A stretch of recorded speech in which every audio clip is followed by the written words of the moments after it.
Everyone, आज के इस वीडियो में हम लोग देखेंगे क्लास 8 चैप्टर नंबर 2 ईदगाह कहानी का क्वेश्चन आंसर। तो चलिए स्टार्ट करते हैं। इससे पहले वाले वीडियो में हमने इससे पहले वाले लेसन का क्वेश्चन आंसर देखा था। आज के इस वीडियो में हम आगे देखेंगे इस लेसन का क्वेश्चन आंसर। तो चलिए स्टार्ट करते हैं। उससे पहले चैनल को सब्सक्राइब कर लीजिएगा और इस वीडियो को लाइक कर लीजिएगा। तो यहाँ पर आप लोग देख सकते हैं अभ्यास का प्रश्न उत्तर है। यहाँ पर पहला जो कि पाठ से लिया गया है, ईद के दिन अमीना क्यों उदास थी। ठीक है, तो इसका उत्तर देखते हैं। तो देखिए, इसके उत्तर में आपको लिखना होगा ईद के दिन भी अमीना, यहाँ पर प्रिंट में मिस्टेक है, ठीक है, यहाँ पर अमीना कर लीजिएगा आप लोग। ईद के दिन भी अमीना इसलिए उदास थी क्योंकि उसके घर में एक दाना भी नहीं था। फिर हामिद अकेले कैसे 3 कोस तक पैदल चलकर ईदगाह तक जाएगा। तो इस तरीके से आपको लिख देना होगा। अब देखिए आपका अगला क्वेश्चन क्या है। हामिद मिठाई या खिलौने के बदले चिमटे का चयन करता है क्यों। क्वेश्चन नंबर 2 है आपका, हामिद मिठाई या खिलौने के बदले चिमटे का चयन करता है क्यों। तो देखिए इसका उत्तर लिखिएगा आप लोग। बचपन में यदि बच्चा अभावग्रस्त हो तो वह वयस्क की तरह सोचने लगता है। हामिद ने सोचा मिठाइयाँ से केवल जीभ में स्वाद आता है जो क्षण भर के लिए होता है। खिलौने भी मिट्टी के बने हैं जिस पर पानी पड़ते ही रंग उड़ जाएंगे, ठोकर लगते ही टूट फूट जाएंगे, लेकिन चिमटा ना कभी टूटेगा ना फूटेगा। यह दादी को काम आएगा। दादी को रोटी सेकने के समय उंगलियां नहीं जलेगी। यह बहुत उपयोगी है। यह सब बातें सोचकर हामिद चिमटा ही पसंद करता है या फिर चिमटा ही खरीदता है या लेता है। तो देखिए अगला क्वेश्चन हम लोग देखते हैं। क्वेश्चन नंबर 3 क्या कह रहा है। मेला जाने से पहले हामिद दादी से क्या कहता है। तो देखिए इसका उत्तर आप लोग लिखिएगा। मेला जाने से पहले हामिद दादी से कहता है, तुम डरना नहीं अम्मा, मैं सबसे पहले आऊँगा, बिल्कुल ना डरना। ठीक है, ये कहता है। तो आप लोग इसे लिख लीजिएगा। अब हमारा क्वेश्चन अगला है, क्वेश्चन नंबर 4 क्या कह रहा है। क्वेश्चन नंबर 4 आप लोग देखिए। मेले में चिमटा खरीदने से पहले हामिद के मन में कौन कौन से विचार आए, वर्णन कीजिए। तो चलिए इसको भी देखते हैं। तो देखिए इसके उत्तर में आपको लिखना होगा। मेले में चिमटा खरीदने से पहले हामिद के मन में एक वयस्क की तरह विचार करने लगा। हामिद जो है वह मन में एक वयस्क की तरह विचार करने लगा। वयस्क मतलब एक तरह से जवान बड़े आदमी। ठीक है, आप लोग जैसे समझिए। खिलौने सभी अच्छे हैं, किसे लें, हर एक का दाम 2 पैसा है, सभी खिलौने भी नहीं होंगे। फिर मिट्टी के बने ये खिलौने यदि हाथ से छूट गए तो चूर चूर हो जाएंगे, पानी पड़ा तो सारा रंग घुल जाएगा। अब देखिए ऐसे खिलौने लेकर वह क्या करेगा। जब वह लोहे की दुकान पर जाता है तो चिमटा देखते ही वह विचारने लगता है या फिर सोचने लगता है, दादी के पास चिमटे नहीं हैं। तवे से रोटियां उतारते समय उसके हाथ की उंगलियां जल जाती हैं। अगर चिमटा लाकर दादी के पास जाएंगे, यहाँ पर होता लेकर, ठीक है, लेकर दादी के पास जाएगा तो दादी बहुत खुश होंगी, उनकी उंगलियां अब कभी नहीं जलेंगी। खिलौने लेने से व्यर्थ में पैसे बर्बाद होंगे। ठीक है, ये सब सोच रहा था। और क्या सोच रहा था कि जब हम ये लेकर जाएंगे तो पड़ोसी लोग देखेंगे तो सोचेंगे कितना अच्छा लड़का है, कितना मतलब कि ज्ञानवान है, एक तरह से कह सकते हैं। ठीक है, तो ये सब आपको लिख देना होगा, स्क्रीनशॉट ले सकते हैं। हम लोग आगे बढ़ते हैं। तो देखिए आपका अगला क्वेश्चन है क्वेश्चन नंबर 5 क्या कह रहा है। क्वेश्चन नंबर 5, हामिद ने चिमटे को किन किन रूपों में उपयोग करने की बात कही है। ठीक है, तो इसका उत्तर देखते हैं। तो देखिए इसके उत्तर में आपको लिखना होगा, हामिद चिमटे को बंदूक, फकीरों के चिमटे, मंजीरे तथा खिलौने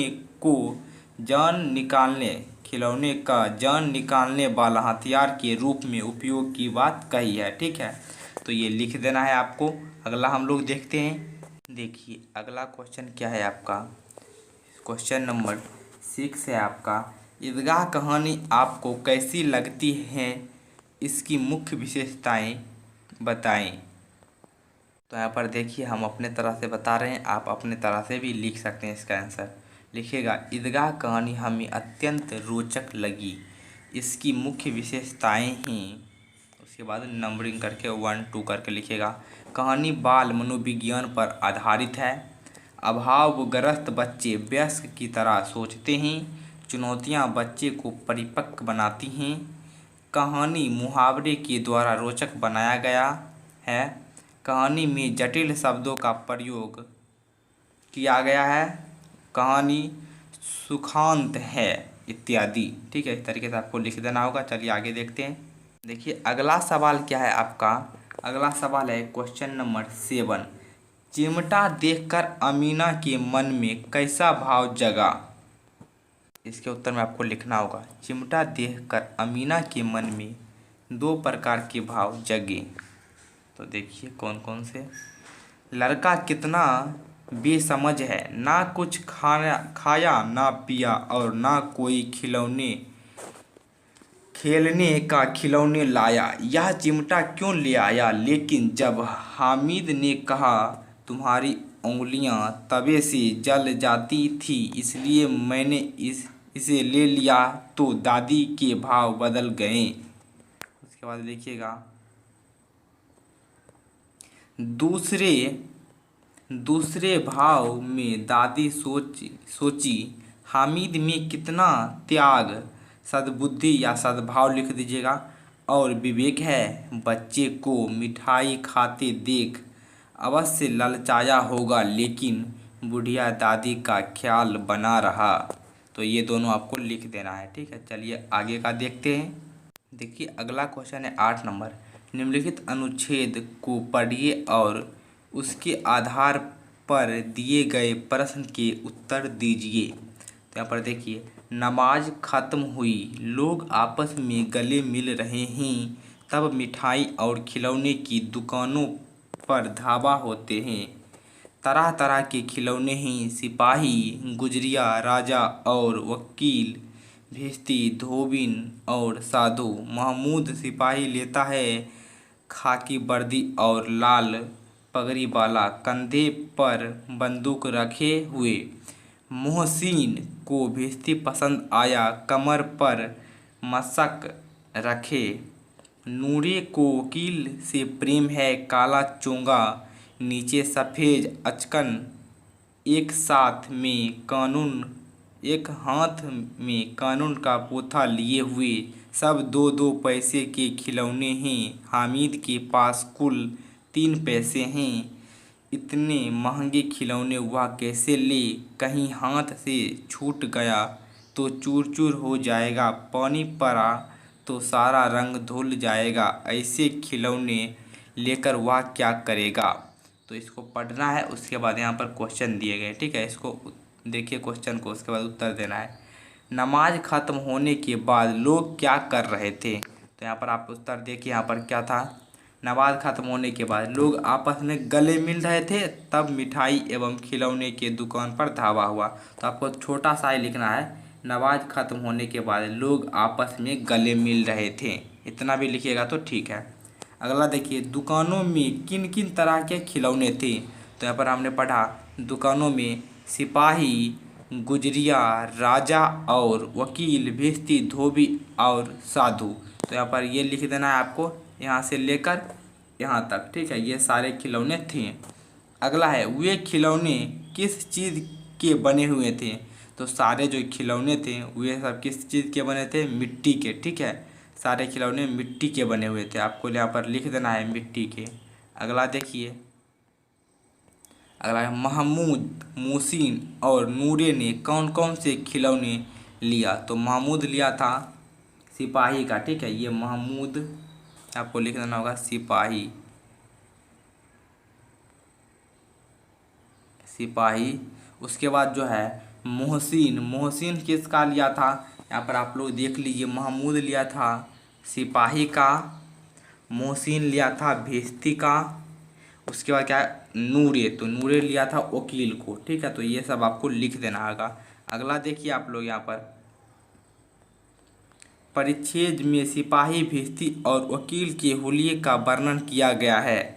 इसी प्रकार आप राजा और साधु के हुलिये का वर्णन कीजिए। तो यहाँ पर देखिए आपको उत्तर में लिखना होगा राजा। राजा में देखिए लिखिएगा अनेक रंग की पोशाक पहनने, सिर पर मुकुट धारण किए हुए, कमर में तलवार युक्त मयन लटका हुआ। उसके बाद लिखिएगा साधु बड़ी बड़ी दाढ़ी मूछें जनेऊ पहने, हाथ में कमंडल और लालट पर चंदन की रेखा। इस तरीके से आपको लिख देना होगा। देखिए अगला लिखिएगा आप लोग, क्वेश्चन है अनुच्छेद में आए विशेषण शब्द को छांटकर लिखें। तो इसका उत्तर देखिए, तो यहाँ पर आपको लिख देना होगा, वहाँ पर जो जो भी आया था उसे लिख दीजिएगा पाठ में। वहाँ पर जब परिच्छेद में आए निम्नलिखित विशेषण हैं ज्यादा, अनगिनत, गरीब, दुर्बल, दुबला, पतला, गत, बूढ़ी, अभागिन, पक्का। इस तरीके से आपको सारा का सारा लिख देना होगा। स्क्रीनशॉट आप लोग ले सकते हैं।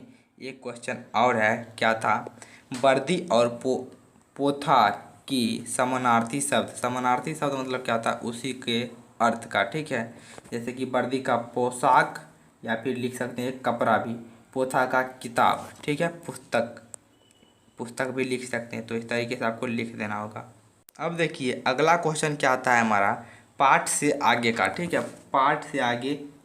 तो इसका 1 नंबर क्वेश्चन क्या है, आप लोग देखिए, महमूद, मोहसिन, नूरी, नूर और हामिद में किसका चरित्र अच्छा लगा, कारण बताएं। महमूद, मोहसिन, नूर और हामिद में किसका चरित्र अच्छा लगा, कारण बताएं। तो आपको किसका लगा इसको बताना है। तो चलिए देखते हैं। तो देखिए इसका उत्तर क्या लिखना होगा आपको, हमें हामिद का चरित्र अच्छा लगा क्योंकि हामिद बच्चा होते हुए भी वयस्क की तरह सोच विचार कर सामान खरीदता है। ठीक है, ये लिख दीजिएगा आप लोग।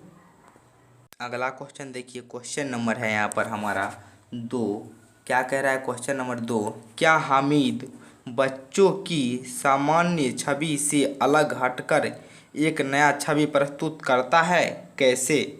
तो देखिए इसके उत्तर में लिखना होगा, हाँ, हामिद बच्चों से सामान्य छवि से अलग हटकर एक नई छवि प्रस्तुत करता है क्योंकि बच्चे खिलौने और मिठाइयाँ पर ज़्यादा आकर्षित होते हैं जो बाल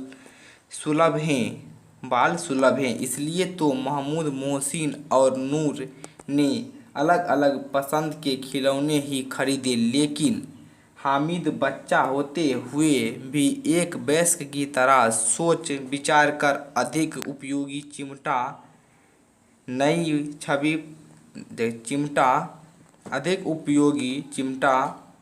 कहाँ था, खिलौने खरीदे, लेकिन हामिद बच्चों की तरह वयस्क की तरह सोच विचार कर अधिक उपयोगी चिमटा खरीद कर नई छवि प्रस्तुत करता है। अगला क्वेश्चन देखिए क्या कह रहा है, क्वेश्चन नंबर 3, चुनौतियां बच्चों को परिपक्व बना देती हैं, इस उक्ति की व्याख्या कीजिए। इसका उत्तर आपको लिखना होगा, हामिद के पास अन्य बच्चों की अपेक्षा कम पैसे हैं, सामान भी खरीदना है, कम पैसे में सभी बच्चों से अच्छा सामान खरीदना उसके लिए एक चुनौती है। यह चुनौती हामिद को वयस्क की तरह परिपक्व मति वाला बना देता है, जिसके कारण वह अधिक मजबूत, अधिक उपयोगी चिमटा ही खरीदता है। ये लिख देना होगा आपको। अगला क्वेश्चन देखिए, क्वेश्चन नंबर 4 है आपका, त्योहार हमारे जीवन के अभिन्न अंग हैं, इस कथन की व्याख्या कीजिए। तो इसका उत्तर हो जाएगा, त्योहार हमारे जीवन के अभिन्न अंग हैं क्योंकि त्योहार हमारे जीवन में उत्सव, नई उमंग और आनंद को प्रदान करता है। त्योहार के बिना हमारा जीवन नीरस जैसा हो जाता है या फिर निराश जैसा हो जाता है। अगला क्वेश्चन देखिए क्या है व्याकरण का। वाक्य में प्रयोग कीजिए। यहाँ पर कुछ दिए गए हैं, यहाँ पर देख लीजिए आप लोग, शब्द दिए गए हैं। रंग जमना मुहावरा है, गदगद होना, भेंट चढ़ना, बाल बांका ना होना, पैरों में पर लगना, कुबेर का धन मिलना। तो चलिए देखते हैं इस सभी का वाक्य। तो देखिए आपको यहाँ पर लिखना होगा रंग जमना का, हामिद ने चिमटा खरीद कर सबों पर रंग जमा लिया। गदगद होना का, चिमटा खरीदने का कारण सुनकर अमीना का हृदय गदगद हो गया। भेंट चढ़ना, हामिद के पिता हैजे की भेंट चढ़ गए। अगला है बाल बांका ना होना। बाल बांका ना होना का लिखना होगा, सभी खिलौने मिलकर भी हामिद के चिमटे का बाल बांका नहीं कर सके। अगला है पैरों में पर लगना, त्योहार के दिन बच्चे के पैरों में पंख लग जाते हैं या पर लग जाते हैं। पर का मतलब होता है पंख ही होता है।